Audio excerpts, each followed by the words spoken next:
Ketika saya mendekati usia 70 tahun. Sahabat, fase kehidupan setiap orang pada umumnya melewati masa bayi, remaja, dewasa, dan akhirnya menua. Setiap fase memiliki fokus dan prioritasnya masing-masing. Ketika remaja, mungkin fokusnya pada pendidikan dan pencarian jati diri. Ketika dewasa, mulai berfokus pada karir dan keluarga. Dan ketika menua, kembali berfokus pada diri sendiri. Setelah sekian puluh tahun berjuang dan memikul tanggung jawab keluarga, kinilah saatnya mensyukuri dan menjalani hidup dengan cara berbeda. Cara-cara yang lebih arif, lebih welas asih, dan bermakna. Misalnya, lebih rajin beribadah, lebih seksama menjaga kesehatan, senang mencari ketenangan, atau memilih untuk menciptakan kesenangan atau kepuasan batin dengan menjadi berkah bagi orang lain. Saya melewati usia 60 tahun dan menuju 70 tahun, memiliki beberapa outcome atau komitmen. Beberapa sudah saya lakukan sejak awal, sebagian lagi sedang dan akan terus saya lakukan ke depan. Inilah beberapa komitmen yang sudah, sedang, dan akan saya jalankan itu. Pertama, setelah mencintai orang tua, saudara, pasangan, anak-anak, dan teman-teman saya, kini giliran saya mencintai diri saya sendiri. Kedua, dunia tidak berada di pundak saya, dan saya pun menyadari bahwa saya memiliki keterbatasan. Saatnya untuk berbagi beban dan tanggung jawab. Ketiga, berhenti tawar-menawar dengan pedagang kecil.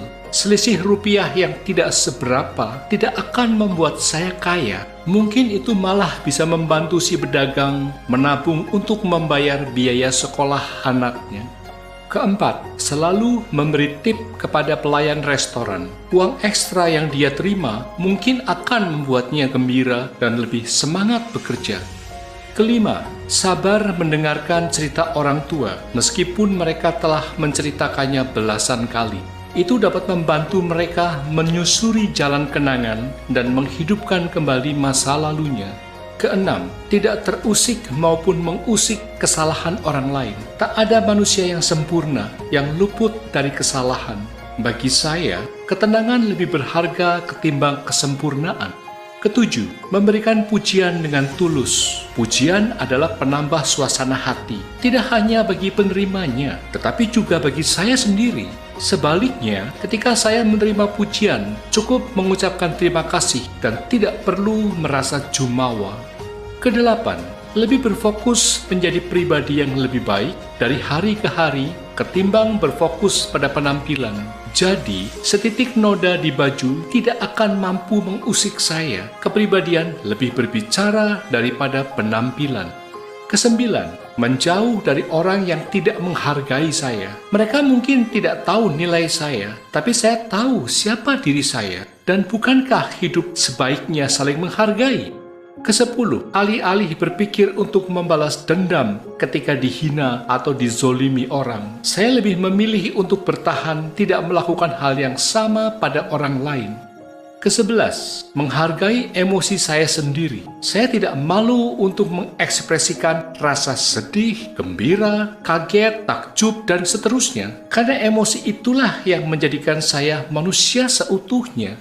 Kedua-belas, tak perlu memiliki banyak teman, tapi tidak saling care dan menghargai. Cukup beberapa sahabat saja, namun yang bisa membuat saya merasa senang, tenang, dan bermakna. Ketiga-belas, lebih baik melepaskan ego daripada memutus persahabatan. Mengutamakan ego dapat membuat saya jauh dari sahabat. Dengan menjaga persahabatan, saya tidak akan pernah sendirian. Ke-14, selalu berpikir seolah-olah ini adalah hari atau kesempatan terakhir, sehingga saya tidak menyia-nyiakannya untuk selalu melakukan kebaikan dengan cara-cara yang baik. Ke-15, saya melakukan apa saja yang membuat saya bahagia, karena sayalah yang bertanggung jawab atas kebahagiaan saya sendiri. Kebahagiaan itu pilihan, bukan? Anda bisa bahagia dengan cara apa saja dan kapan saja. Pilih saja sendiri, asal tidak menyikut orang lain.